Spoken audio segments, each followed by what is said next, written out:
Hello everybody, my name is Franck Calcavecchia and I am the Geneva Hospital Security Officer since 2010. I want first to thank the organization for this opportunity to speak about cybersecurity in the hospital, which is a challenge. Indeed, when I arrived in 2010 in the Geneva Hospital, it was a new position.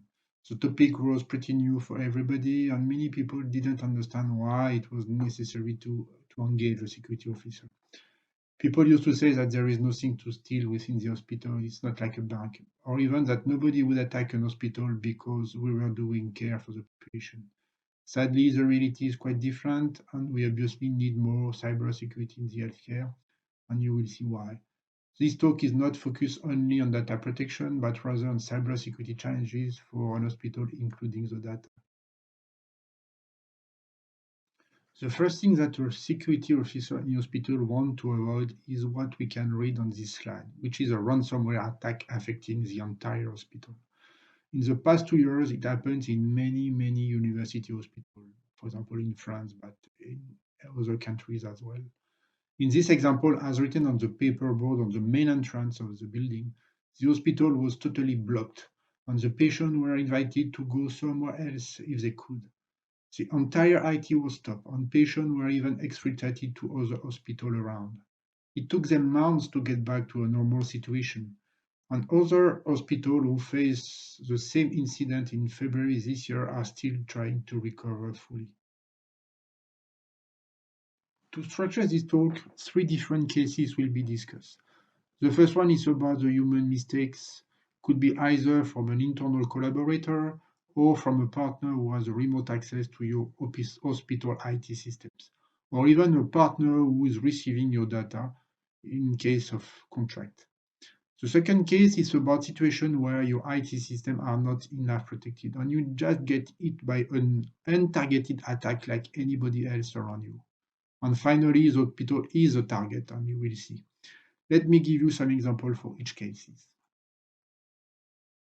So let's go first with the first case with collaborator or partner mistakes.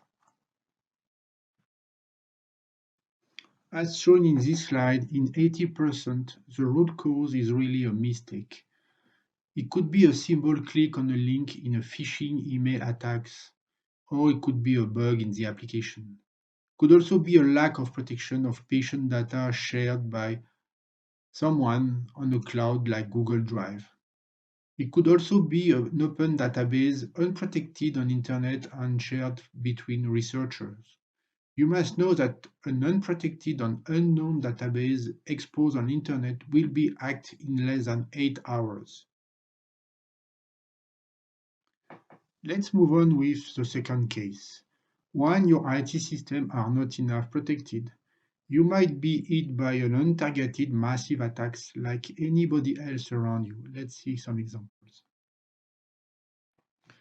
In this slide, this is what happened in 2017 with WannaCry and NotPetya attacks, ransomware attacks.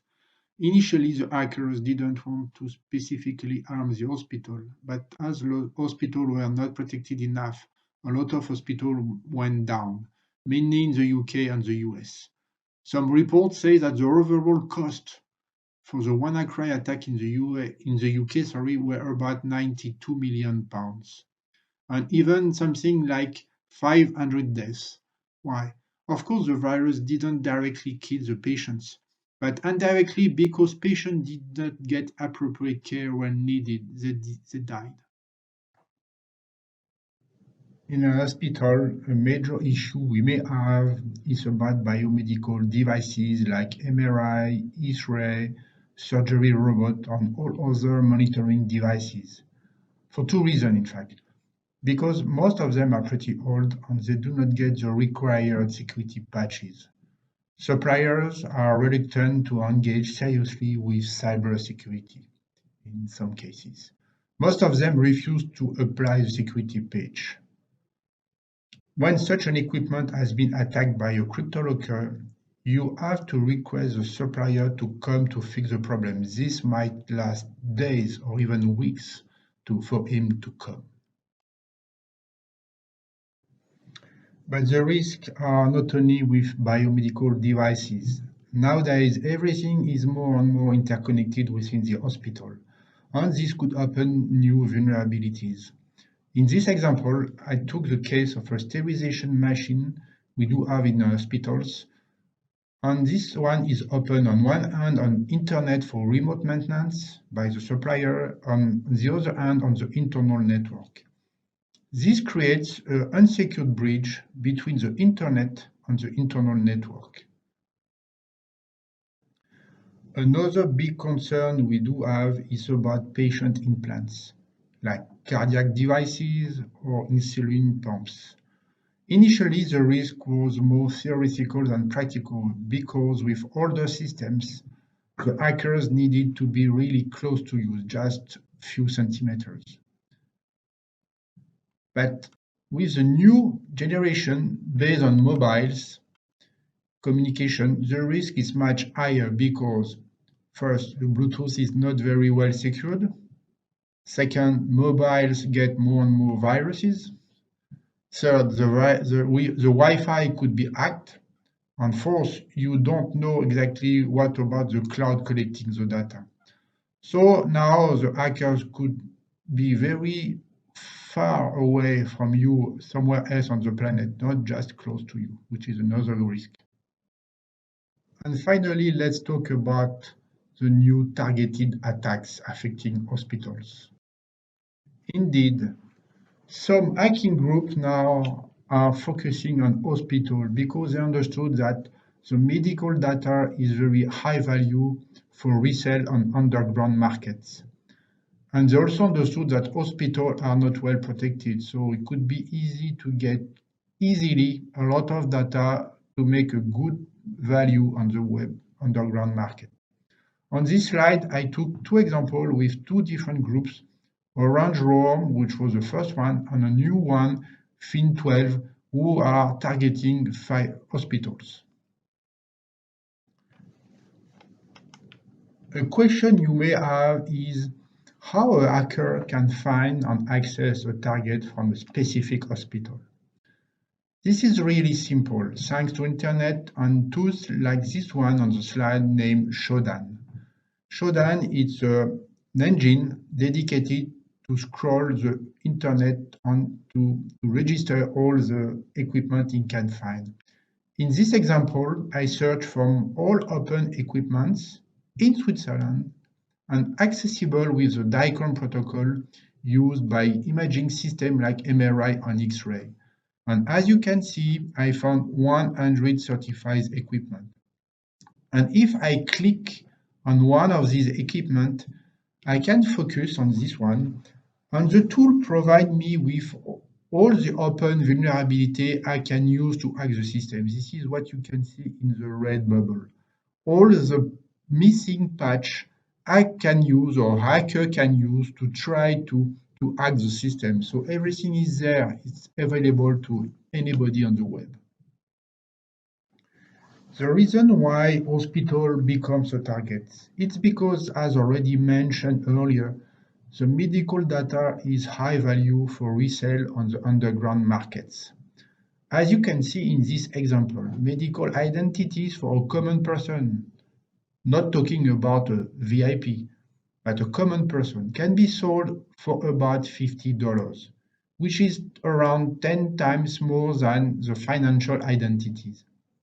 Why so much value? Because on one hand, if someone gets your financial details, you go to the bank and the bank will change them and give you back your money, your stolen money. But on the other hand, you cannot change your medical identities, you cannot change your medical information. And even worse, if we consider about genomic details, this information are sold on underground markets. And they are also then used for various types of fraud like prescription or other services. Hacking do not only affect the patient details, it could also target the medical professional details. It's even more powerful for the hackers. Yes, because instead of using a stolen prescription, they can, with an ID, a professional ID, create false prescription or whatever they want, so they have more power. When a hospital is hacked, like for any businesses, the impact is about first the financial with potentially a huge cost. Second, legal and privacy compliance and regulations. And third, with the population trust. But unlike other businesses, in some cases, the impact could also affect the patient.